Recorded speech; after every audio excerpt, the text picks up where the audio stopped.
एक सवाल पूछा है, कोई व्यक्ति होगा वो पत्नी से और बच्चों से दुखी है, भाई बताइए कैसे कैसे सवाल है। उसने लिखा कि मेरी पत्नी और बच्चे बात नहीं मानते, एक छोटा सा व्यवसाय करता हूं, फैक्ट्री के लोग भी मेरी बात नहीं मानते, मैं चाहता हूं कि वो लोग आकर आपकी कथा सुने ताकि वो मेरी बात मानने लगे। भैया उनकी छोड़, पहले तो तू मेरी सुन। तुझे बात मनवानी क्यों है? तू क्यों चाहता है कि लोग तेरे पिता होने के कारण तेरी बात सुने या कंपनी के ओनर होने के बाद सुने? और यहां बैठे जितने माँ बाप बैठे उनसे कहना चाहता हूं, अपने सपनों का बोझ अपने बच्चों की आंखों पर मत डालिएगा, उनकी पलकों को भारी मत करिए, उन्हें उड़ने दीजिए। बच्चों के छोटे हाथों को चांद सितारे छूने दो, 4 किताबें पढ़कर ये भी हम जैसे हो जाएं।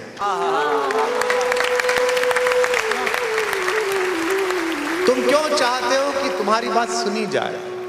और तुम इसलिए चाहते हो क्योंकि तुम खुद को इस सब का ओनर समझते हो। और उज्जैनी में रहकर अगर ओनर समझते हो तो तुम मूर्ख हो, क्योंकि ओनर तो एक ही है, सुबह जिसकी भस्म आरती में भस्म उड़ती है।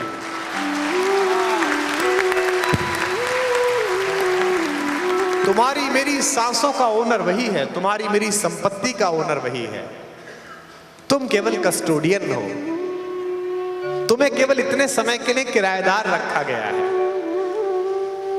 लाल किले पर धर्म और मानवता के लिए अपना शीश देने वाले दशमेश पिता गुरु गोविंद सिंह जी के पूज्य पिता गुरु तेग बहादुर जी का जन्मोत्सव बड़े धूमधाम से मनाया गया। तो मैंने टिप्पणी लिख दी कि आंखों से आंसू आ रहे हैं दृश्य देख के।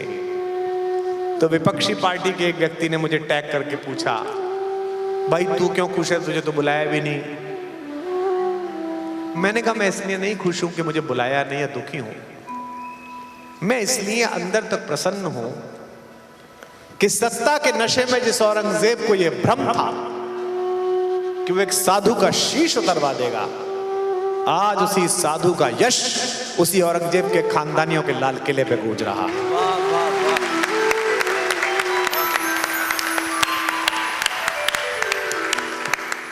हो सकता है कुछ समय के लिए आपको मालिकाना हक मिल गया हो, लेकिन ध्यान रखना यह सदा नहीं रहेगा। मैंने तो इसको जीकर भी देखा है, अहंकार कैसे आता है। जो लोग जीवन चलाने के लिए उधार मांगते थे, वो हमारे संयोजित श्रम के कारण शक्तिशाली हो गए, तो मैंने अहंकार में देखा उनको कैसे आता है। लेकिन मुझे उत्साही जी की पंक्ति याद आती है जब भी मैं ऐसे किसी व्यक्ति को देखता हूं जो सत्ता के कारण, पैसे के कारण, शरीर के कारण, किसी कारण भी अहंकार में हो, तो मेरे मुंह से ये पंक्ति निकलती हैं कि उधर वो हाथों में पत्थर बदलते रहते हैं, इधर भी अहले जुनू सर बदलते रहते हैं, और ये दबदबा, ये हुकूमत, ये नशे दौलत, किराएदार हैं, सब घर बदलते रहते हैं। रावण को भी यही अहंकार था कि मैं मालिक हूं, मैं जो करूंगा सबका मालिक मैं हूं। राम और रावण में अंतर बताना हो तो केवल एक शब्द पे बता देता हूं, राम के पास जो है वो पर्याप्त है, जो उन्हें प्राप्त है वो पर्याप्त है, और रावण के पास सब कुछ है फिर भी पर्याप्त नहीं है। एक वलकल में घूमने वाले तपस्वी की सुंदरी पत्नी हमारी मां भारतेश्वरी मैथिली नंदिनी अयोध्या की राजकुमारी को देखकर केवल वर्णन सुनकर वो विचलित हो गया कि मेरे पास होनी चाहिए। अलग अलग राम कथाएं हैं, देखिए इनमें शंका मत करिए और लड़िए भी मत। 250 से अधिक राम कथाएं हैं पूरे विश्व में, किसी ने कुछ लिखा है, किसी ने कुछ लिखा है। आपको जो अच्छा लगे रख लीजिए, जो ना लगे कहिए कि हम नहीं मानते। देखो, जो भी चीज जीवन में उतारने के लिए मुश्किल हो, सबसे अच्छा तरीका है उसे ये कह दो, अरे ये तो भगवान कर सकते हैं, हम कैसे कर सकते हैं। गांधी के मार्ग पर चलना कठिन था तो हर शहर में एक गांधी मार्ग बना दिया गया कि इस पे चल लो। राम जैसा जीवन बनाना, राम जैसा परिवार बनाना कठिन है तो बोले वो तो भगवान है, वो तो कर सकते हैं। नहीं, आत्म जीवन में उतारना पड़ेगा, अपने अंदर उतारना पड़ेगा। तो जिस भी मेरे मित्र ने ये शंका जाहिर की है कि मेरी बात नहीं मानते घर वाले, उससे कहना कि राम कथा से सीख, ओनर मत बन, कस्टोडियन बन, इसका उत्तराधिकारी बन। यह शिप्रा का जो जल बह रहा है, इसके एक किनारे पर अगर तुम्हें एक जमीन का टुकड़ा मिल जाए तो क्या शिप्रा का उतना जल तुम्हारा है? नहीं, ये प्रकृति मां का है।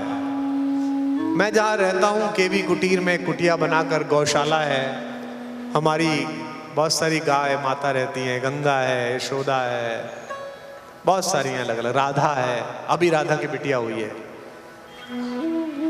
तो मैं एक दिन घूम रहा था तो कोरोना के दौरान, तो मुझे एक सांप दिखाई दिया। अरड़ में जा रहा था, अरड़ के खेत में, तो मैंने उसका वीडियो बना के ट्वीट कर दिया। तो दिल्ली की एक पत्रकार ने मुझसे पूछा, आपके खेत में सांप भी है?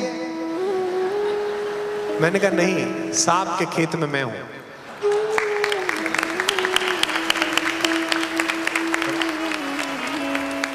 ये तो खांडव प्रस्थ के समय से यही रह रहा। जब अर्जुन आए थे तब भी यही था। मेरे ऊपर सरस्वती ने कृपा की, उनकी छोटी बहन लक्ष्मी को भी दया आई कि लड़का इतने खराब गले में 102 बुखार में बोल रहा है, इसे कुछ पैसे दे दो। तो मैंने वो भूमि खंड खरीद लिया। अब 100 वर्ष बाद मेरे परिवारों को पता नहीं, मेरी बेटी के बेटे, उसके बेटे, हो सकता है वो इसे ना रखें। What that old grandman did with this thing, you know? हो सकता है कि ईश्वर मुझसे ऐसा कुछ करा ले कि वो स्मारक बन जाए, लोग देखने जाया करें कि कुमार विश्वास कहाँ रहता था, कैसे लिखता था। हो सकता है कि फिर ये कोई खरीद ले। मैं केवल यहां किराएदार हूं, और जब तक ये बोध मुझ में रहेगा, वहां लगे हुए आम के पेड़ फल देते रहेंगे। जिस दिन मुझ में ये बोध आ गया कि मैं इसका मालिक हूं, उस दिन ईश्वर मुझे कह देगा कि बेटा अब शुगर 9.3 हो गई, अब रहने दे, आम मत खा। हम सबका यही समस्या है। हम बच्चे की ओनरशिप चाहते हैं, हम परिवार की ओनरशिप चाहते हैं। एक छोटी सी आपको अपने जीवन की बात सुनाता हूं, सच्चा किस्सा। मैंने किसी से साझा नहीं किया। मेरी माँ भी बैठी है, मेरी बहन भी आई है जो हिंदी की विदुषी है, प्रोफेसर है, सुनने आई है दिल्ली से। मेरा जब विवाह हुआ 1996 में, प्रेम विवाह था। प्रेम विवाह में आप जानते हैं कि पति पत्नी बहुत भावुक होते हैं, जब तक घर नहीं लौटो खाना साथ खाएंगे टाइप कैसे। बाद में तो सबको पता चल जाती है कि पता नहीं इसको कम मिलेगा, हमें कम मिलेगा, खा के छुट्टी करो। शुरू शुरू में रहता है। मैं कॉलेज में पढ़ाता था, गवर्नमेंट कॉलेज में असिस्टेंट प्रोफेसर था। वो भी पढ़ाती थी, मैं भी पढ़ाता था। इसको खेलने दो। अगर ये राम कथा के प्रांगण में खेल रही है तो निस्संदेह इसकी आयु भी राम कथा के समान ही होगी। यश,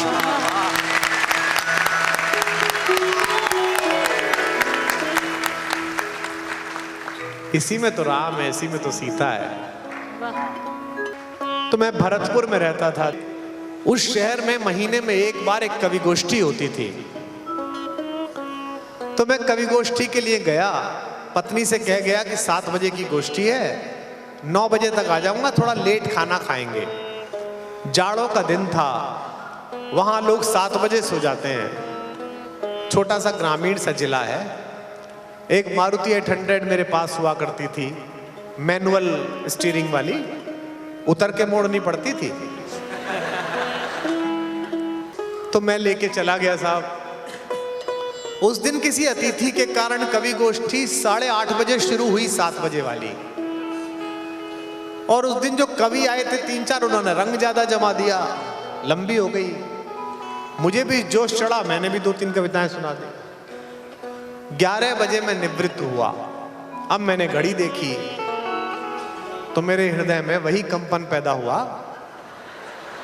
हाँ, जो किसी नवविवाहित पुरुष के मन में पैदा होता है कि आज जीवन संकट में है।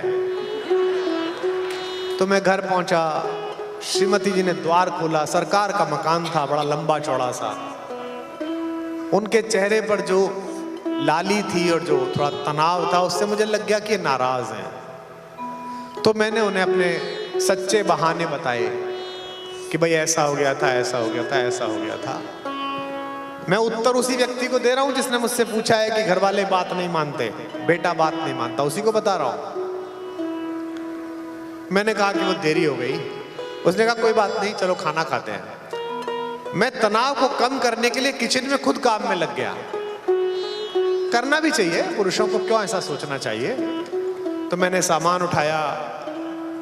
उस जमाने में एक प्लास्टिक का बड़ा सा कवर आता था, गोल सा, जिसे बेड पे रख के खाना खाते थे, याद है आपको? हर नौकरी पेशा आदमी के घर में होता था। वो बेड पे बिछा लिया, चावल ला के रख दिए, पानी ला के रख दिया। पहला टुकड़ा मुंह में दिया वीर जी कि दरवाजे की घंटी बजी। बाहर जाके देखा तो 11:30 बजे हमारे कॉलेज के जो हेड क्लर्क साहब थे, शर्मा जी, वो शॉल लपेटे हुए मुंह तक कांपते हुए उन्होंने दरवाजा खुलवाया। विश्वास जी, बहुत समस्या हो गई। आयु में बड़े थे, 58 साल के थे, मैं तो 24-26 साल का था, मेरे से दुगने थे। मैंने कहा जी अंकल, बोलता था, जी अंकल बताएं क्या हो गया। उनका बेटा था पप्पू। बोले विश्वास जी, पप्पू की बहू को ना पेन उठाए, हालांकि 15 दिन बाद ड्यू था, पर आज ही पेन हो गए, तो अगर आपकी गाड़ी मिल जाती है अस्पताल जाने के लिए। मैंने कहा मैं शर्मा जी बस अभी आया।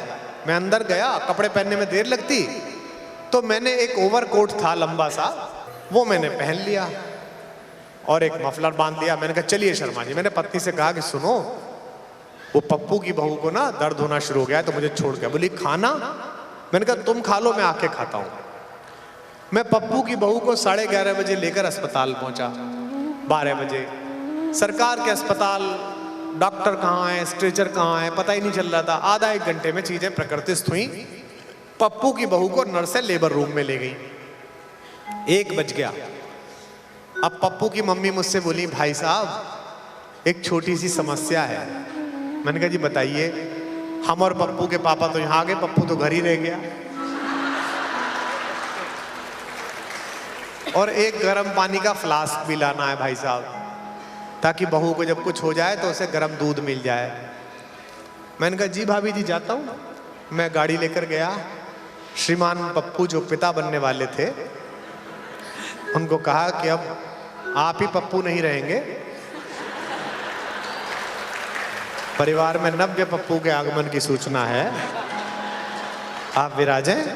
और एक फ्लास्क भाभी जी ने बोला है वो लेके चले।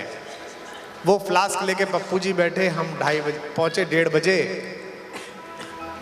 उसके बाद वो 1 बजे 2 बजे के आसपास किलकारी अंदर गूंजी, मंगल ध्वनियां बाहर आई, बेटा हुआ, बेटा हुआ, सबको बधाई हुई। तो मुझसे शर्मा जी ने कहा कुमार जी आप घर चले जाइए, हम तो सुबह तक यहीं रहेंगे। मैं 2:30 बजे घर पहुंचा तो पत्नी ने दरवाजा खोला। मैंने कहा पप्पू के बेटा हुआ है। बोली अच्छा। मैंने कहा खाना खा लेते हैं? बोले आप खा लीजिए, मेरा तो मन नहीं है। मैं समझ गया कि ये नाराज है। मैंने कहा मेरा भी मन नहीं है। वहां मैंने बिस्किट वगैरह खा लिए थे चाय के साथ। हम दोनों सो गए। सुबह उठे, संडे का दिन था, 10-11 बजे उसने पराठे वराठे बनाए। वो जो बंगला सरकार का था उसके लॉन में हमने कुर्सी बिछा के पराठे खाने शुरू किए। तो उसके चेहरे पर रात का गुस्सा था। मेरा जो भाई कह रहा है कि फैक्ट्री के लोग मेरी बात नहीं मानते, बेटे इज्जत नहीं करते, तुम सुनो। तो मैंने अपनी पत्नी से कहा कि देखो मुझे पता है कि तुम कल की बात के लिए नाराज हो। उसने कहा नहीं कोई बात नहीं, अरे आपको तो भैया सभी का करना है, आप ही सबसे बड़े धार्मिक हैं। तो मैंने उसको एक बात कही जो मैं आपसे भी कहता हूं। मैंने कहा वो जो बिटिया है जिसका बच्चा हुआ है, उसको 10 बजे दर्द शुरू हुआ होगा, आधा घंटे तो उसने सहन किया होगा, आधा घंटे बाद पप्पू को जगाया होगा, आधा घंटे तक पप्पू ने भी कोशिश की होगी कैसे दर्द कम हो। 11 बजे जब दर्द असहनीय हो गया तो पप्पू अपनी मां के पास गया कि मम्मी बबली को दर्द हो रहा है। फिर माताजी ने अजवाइन दी होगी, गर्म पानी दिया होगा। जब ना सहा गया तो 11:30 बजे उन्होंने अपने पति को कहा होगा जगा के नींद से, क्योंकि वो तो 7 बजे सो जाते हैं, कि सुनो गाड़ी का इंतजाम करो, बबली का टाइम आ गया बच्चे का। झंझोड़ कर उठते हुए नींद में बैठे हुए शर्मा जी ने जब आंख खोली और उन्हें समझ में आया कि कार चाहिए, तो त्रैलोक्य के स्वामी की तरफ उन्होंने देखा कि कार। स्वामी ने कहा वो कुमार।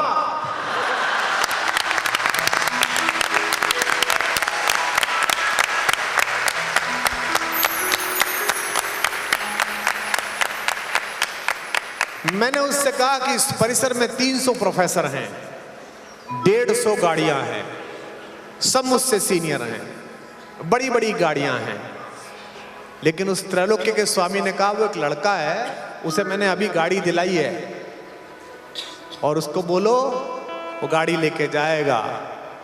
मालिक के कहने पर अगर काम करना बंद कर दूंगा तो कल मालिक नौकरी से निकाल देगा।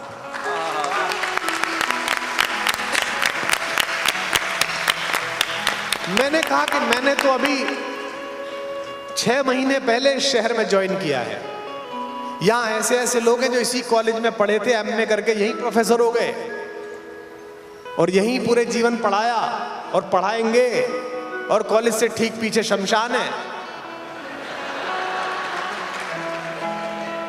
यहीं से महाकाल लेके भी जाएगा।